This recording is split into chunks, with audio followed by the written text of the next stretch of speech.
people make up about 17% of the voting population. That's about 22 million people.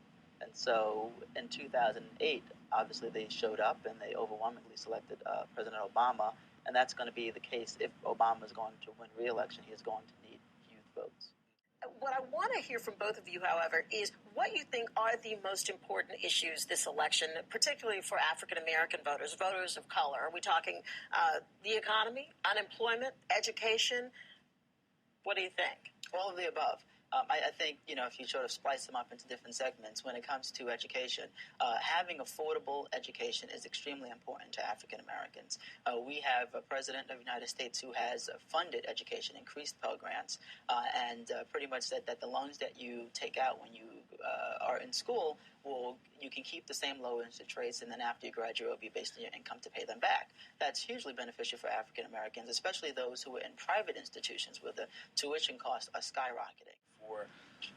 Are we going to see even more voter engagement in regards to youth this time around, or is it going to pretty much be the same? I think it's hard to tell. I think it's going to be largely contingent on the economy and whether or not people get back to work. I have a lot of friends who have college degrees, some of them from Ivy League universities. I have a friend who graduated from Columbia Psychology, can't find a job.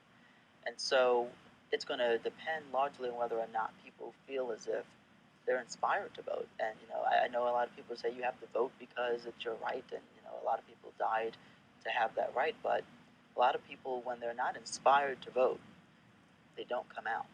And I don't agree with it, but that's the fact. And all we talked about was the achievement gap, getting people to get to college and achieve. But what we're missing is that once you graduate, where are the jobs and where are the opportunities then?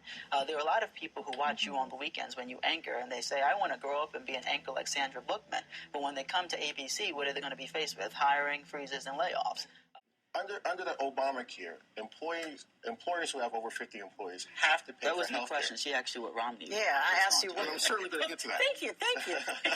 And I'm certainly going to get that. But that's what I want you to answer. I don't want this to go on too long.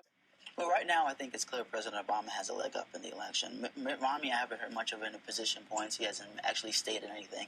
It's very difficult when you're running against an incumbent because you can't just say Barack Obama is, the worst thing ever. You have to actually prove what you're going to be doing differently. And Mitt Romney hasn't done that. He stayed on the back lines, and he's always saying this wrong, that's wrong, the Supreme Court is wrong, everyone's wrong, but he hasn't produced any alternatives. President Obama has actually gotten things done. He's gotten things passed. The Supreme Court validated his position on health care. I think he's going to win.